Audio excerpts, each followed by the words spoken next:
Hi, my name is Autif and this is another episode of Be Logical. Okay, so there are many factors which contribute to childhood obesity. I'm just going to go into one of them, which is commonly referred to as the Clean Plate Club, or the Eat Everything That Is On Your Plate Club.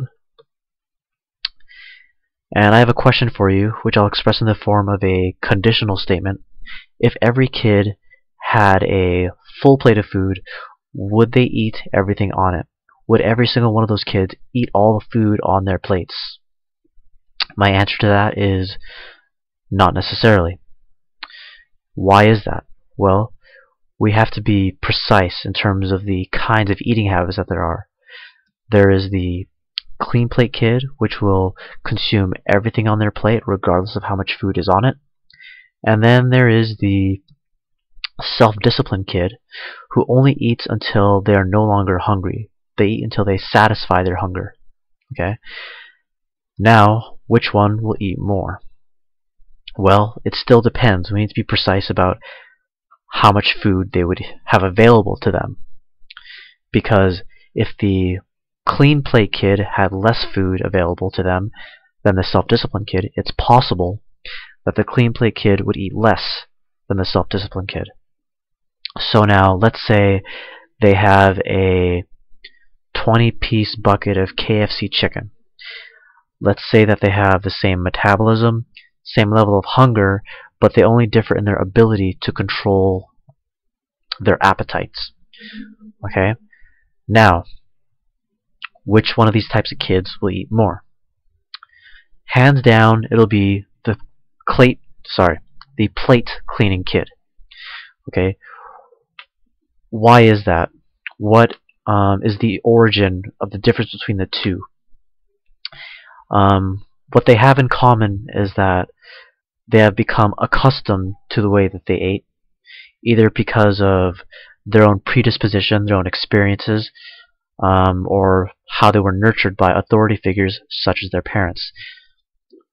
Whether the plate cleaner or the self-disciplined kid, they constantly or continuously became used to either eating everything on their plate or only eating food of a certain size, of a certain portion. Okay? Now, as a parent, why should you care if you have a plate cleaning kid?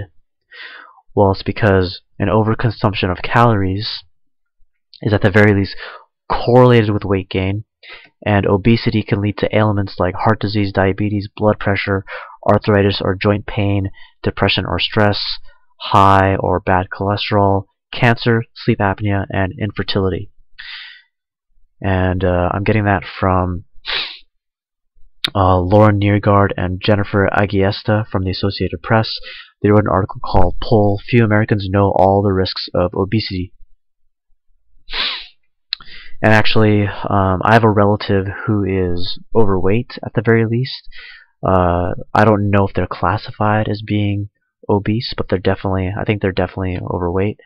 And he has heart disease, diabetes, blood pressure, arthritis and joint pain, high and bad cholesterol, and sleep apnea.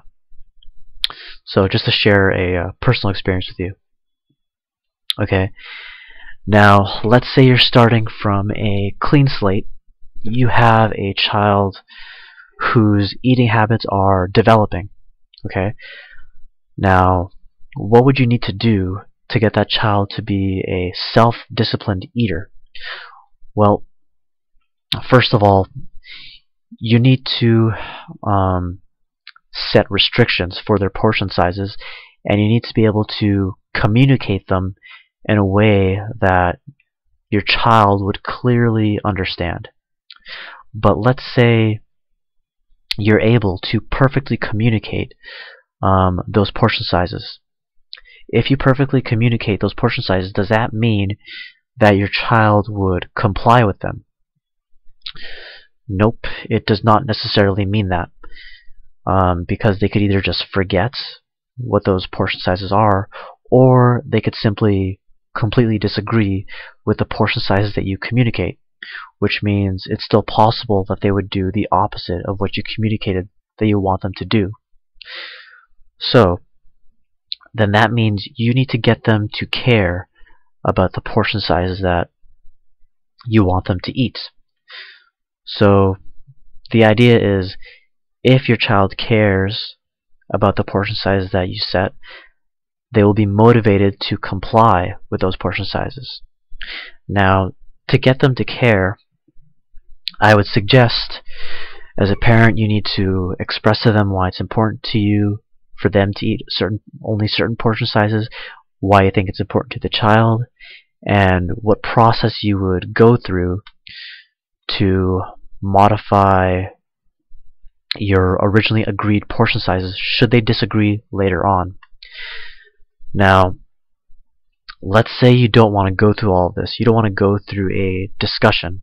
You just want to say, these are the portion sizes you're going to eat, and they are not negotiable. I'm just going to lay down the law, and those are the portion sizes you will eat. Okay? Well, let me ask you this. If you didn't care about what your child thought about their eating habits, would you have a discussion with them? And the answer is no, you wouldn't. Okay? Essentially, you're saying, I don't care what you think about your eating habits. Okay? And now you're opening up another possibility, and it's the following disjunctive proposition. Either they will eventually decode the message that you're saying, I don't care what you think, or they will not eventually decode that message. If they do eventually decode that message, they will feel disrespected, and that opens up the possibility that they will retaliate by doing the opposite of what it is you want them to do. If they do not eventually decode that message, then you may be setting a precedent for them to listen to whatever you want them to do, which would make them dependent rather than independent thinkers. If future events stay consistent with this event of you telling them what to eat, then that means in the future, whenever you tell them to do something, they'll simply listen to you. And that's the sense in which they would be dependent rather than independent thinkers. Okay? So the general conclusion I'll leave you with is, if you are a parent and you want to increase the likelihood that your child does not become obese now or later, then you would want to effectively and clearly communicate portion sizes, express why it's important to you, why you think it's important to the child, and thinking of a process to follow should they ever disagree with the originally agreed on portion sizes. And that's how I think you could increase the likelihood that your child will not become obese. And that's it. Alright, thank you.